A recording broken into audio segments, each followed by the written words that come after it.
Assalamualaikum warahmatullahi wabarakatuh. Senang sekali saya Dila Nurul Fatihah di sini menemani teman-teman KKN mahasiswa dalam kegiatan pembekalan KKN dari rumah. Di sini kita akan menyimak materi tentang pengabdian KKN berbasis gender. Nah, teman-teman, sebelum memasuki pemaparan materi, di sini saya akan perkenalkan pemapar kita yang sangat luar biasa, Ibu Titi. Halo Ibu Titi. Baik, alhamdulillah. Izinkan saya untuk membacakan kurikulum vitae beliau. Nama Mawati MAG, alamat beliau BPI Blok S27. Sekarang beliau menjabat sebagai Kepala Studi Gender dan Anak UIN Wali Songo Semarang.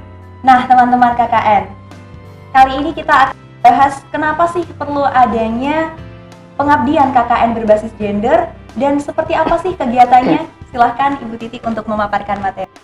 Terima kasih Mbak Dela. Selamat siang kawan-kawan. Kali ini saya akan menyampaikan kenapa perlunya KKN berbasis gender. Kenapa? Yang pertama tentunya adalah karena amanah Undang-Undang 1929 itu mengamanatkan bahwa seluruh warga bangsa Indonesia baik perempuan mendapatkan kesempatan berupa akses, partisipasi, kontrol, dan manfaat yang sama di dalam dan bernegara. Termasuk di dalamnya adalah ketika KKN Semarang. Yang kedua adalah Undang-Undang 17 tahun 2007 tentang Rencana Pembangunan Jangka Panjang Nasional 2025-2025. Kemudian landasan berikutnya adalah Instruksi Presiden nomor 9 tahun 2000 tentang pengarus utamaan gender dalam pembangunan nasional. Jadi ini apa yang dilakukan oleh Pusat Pengabdian pada Masyarakat UIN Wali Songo ini punya landasan yang kuat. Ya.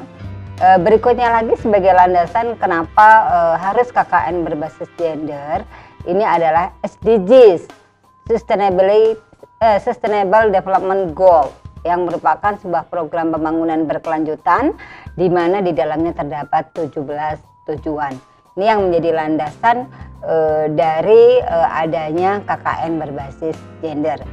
Selain juga terkait dengan aturan yang sudah diberikan oleh Diktis ya, oleh Kemenak RI terkait pelaksanaan KKN di setiap perguruan tinggi keagamaan Islam. Kemudian kegiatan KKN berbasis gender itu dalam bentuk apa saja gitu ya, bahwa kegiatan KKN ini bisa di breakdown dalam banyak ragam bentuk kegiatan gitu. Di antaranya adalah terkait dengan kesehatan. Di dalam isu-isu gender pada kesehatan ini kawan-kawan mahasiswa KKN bisa membuat kegiatan yang terkait misalnya stunting gitu ya, masalah gizi kronis yang ada pada balita, misalnya ditandai kenapa ukuran tinggi badan itu tidak standar, misalkan usia 5 tahun tetapi ukuran tinggi badannya seperti anak yang masih 2 tahun. Nah ini adalah bagian dari persoalan stunting gitu ya. Nah ini bisa dijadikan program kegiatan. Nah, kemudian yang kedua adalah angka kematian ibu melahirkan. Angka kematian ibu melahirkan yang masih tinggi ini juga bisa dijadikan sebagai kegiatan KKN berbasis gender, gitu ya. Ada apa sih dengan ibu-ibu yang meninggal pasca melahirkan? Apakah di sana terkait dengan misalkan pemenuhan gizi yang kurang baik, ataukah terkait dengan persoalan-persoalan lain yang menyebabkan kemudian ibu meninggal setelah melahirkan? Berikutnya lagi adalah terkait dengan angka bayi yang meninggal setelah lahir. Ini juga banyak kita temui di dalam masyarakat, banyak bayi yang lahir tetapi dalam kondisi meninggal. Ada apa sesungguhnya? Karena kondisi-kondisi baik angka ibu meninggal saat melahirkan, angka bayi yang meninggal saat dilahirkan, ini tidak berdiri sendiri. Ada banyak faktor di dalamnya yang menjadi penyebab kejadian ini, begitu ya. Lalu juga ada pola hidup bersih dan sehat. Ini juga bagian dari persoalan gender. Misalkan gitu ya, pengelolaan sampah gitu ya. Pengelolaan sampah ini adalah pengelolaan terkait dengan persoalan gender bersama gitu ya. Apakah di sana misalkan tidak ada peran serta bapak-bapak sehingga semuanya bertumpu kepada perempuan, ataukah sebetulnya laki dan perempuan itu juga sama belum punya wawasan yang memadai sehingga tidak memberlakukan perilaku hidup sehat. Misalkan dua-duanya tidak punya wawasan bagaimana di setiap rumah mestinya disediakan tempat sampah misalkan, dalam bentuk seperti apa, apakah pemenuhan tempat sampah itu harus dipilah juga mana sampah organik, mana sampah non organik. Nah, ini juga bisa dijadikan sebagai bahan di dalam melaksanakan KKN berbasis gender. Ada hal lain lagi yang juga saat ini menjadi isu besar begitu, misalkan adalah gerakan jo kawin bocah kalau di Jawa Tengah itu ya, atau pencegahan pernikahan usia anak. Nah, ini yang dicegah adalah menikah di dalam usia anak ya, perlu digarisbawahi. Jadi kenapa anak tidak boleh menikah gitu ya? Karena banyak faktor ketika usia anak sudah menikah gitu ya. Ada berisiko terkait pertama kesehatan reproduksi. Misalkan kalau itu perempuan menikah sebelum usia dewasa, belum matang, maka alat reproduksinya belum siap begitu ya, sehingga nanti akan berakibat pada kanker serviks lah, kemudian pada penyakit-penyakit lain yang itu berisiko tinggi terhadap perempuan. Dan juga ada resiko-resiko lain selain terkait dengan kesehatan kalau terjadi pernikahan usia anak ya, terkait dengan mental, pemenuhan ekonomi ya, atau pemenuhan kebutuhan hidup. Ini akan menjadi persoalan sehingga akan melahirkan kemiskinan terstruktur kalau kemudian terjadi pernikahan anak. Nah, karena dia belum bisa mandiri secara ekonomi, kemudian belum matang secara mental, kemudian juga belum siap secara kesehatan reproduksi. Nah, ada lagi selain juga persoalan gender, yaitu misalkan tindak perdagangan orang.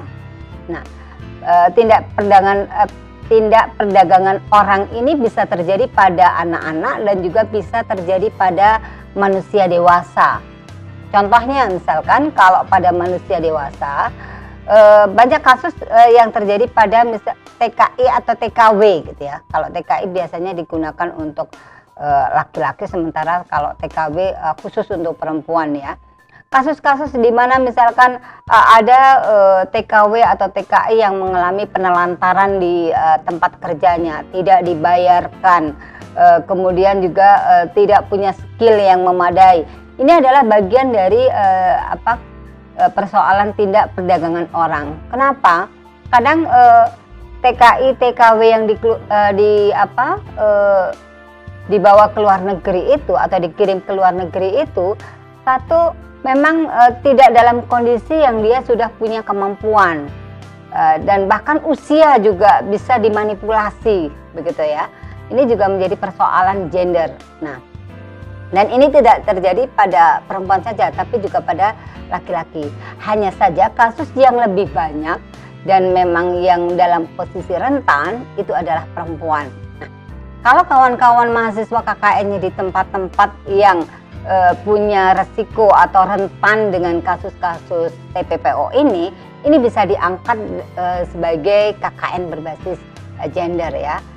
Dicoba untuk assessment dulu persoalannya seperti apa, kemudian dirancang kegiatannya seperti apa. Dan ini bisa berkelanjutan sesungguhnya gitu ya, tidak hanya dalam satu tempo kegiatan gitu. Kalau kalian nanti sudah selesai di situ, maka bisa dilanjutkan oleh adik-adik tingkat gitu ya, dalam isu yang sudah dimulai dikawal oleh kakak-kakak kelasnya gitu ya, atau kakak tingkatnya yang ber-KKN di tempat tersebut gitu ya. Nah, itu diantara berbagai jenis kegiatan yang bisa digarap atau menjadi program mahasiswa KKN berbasis gender.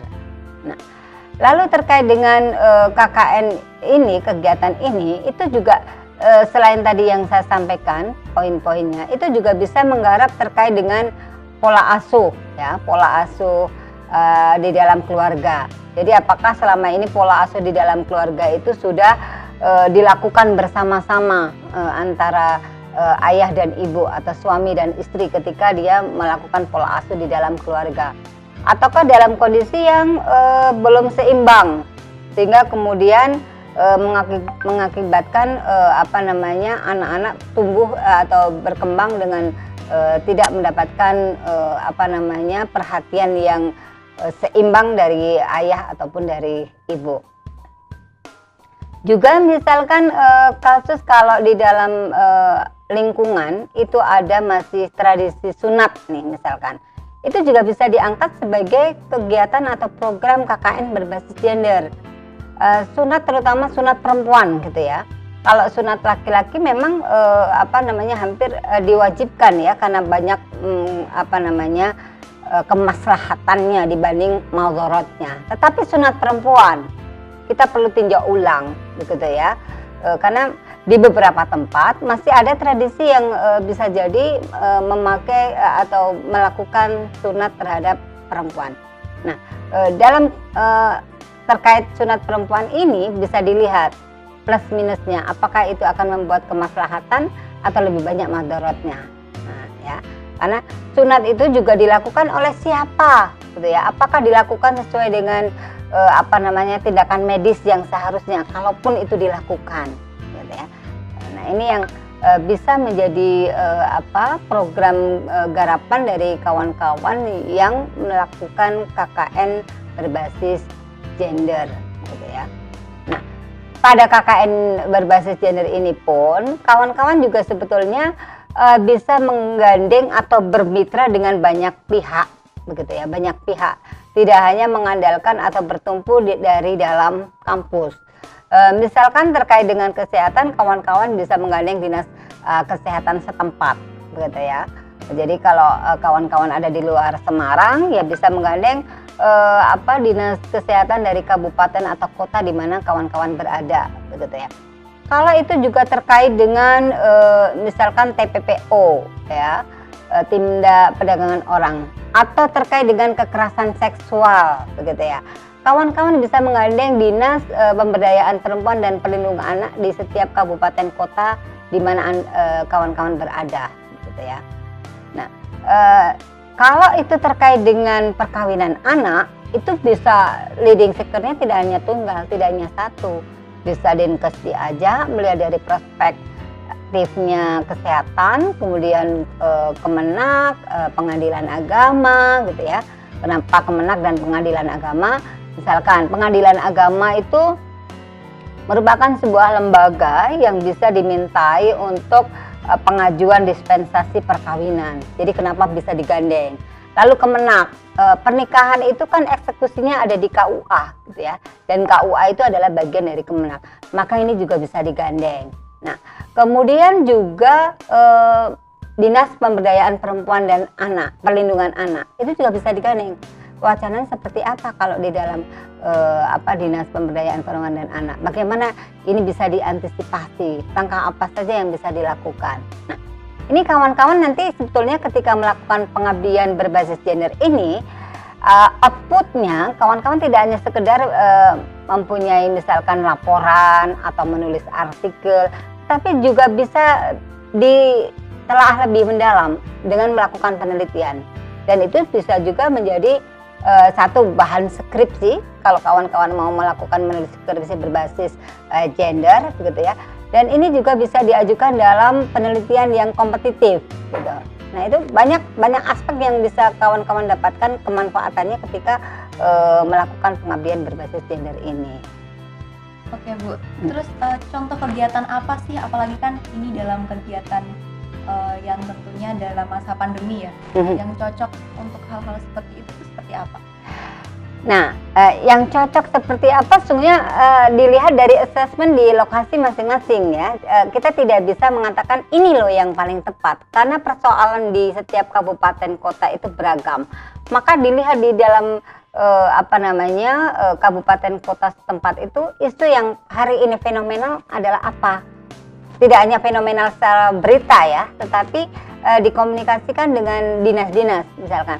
Oh kalau ternyata hari ini hampir semua kalangan di dinas kabupaten kota itu membahas tentang pencegahan ojo kawin bocah. Nah karena itu menjadi, kalau itu Jawa Tengah ya, kalau kawan-kawan berada di area Jawa Tengah, itu maka hari ini sentral di situ. Ada juga misalkan terkait dengan kepedulian terhadap anak-anak yang lahir pada masa pandemi. Nah banyak kemarin ketika Pak Gubernur itu roadshow ke kabupaten kota melihat anak-anak yang dilahirkan pada masa pandemi dan ibunya meninggal karena terkena COVID. Ini juga perlu perhatian. Lalu apa yang bisa dilakukan terhadap kasus-kasus seperti ini?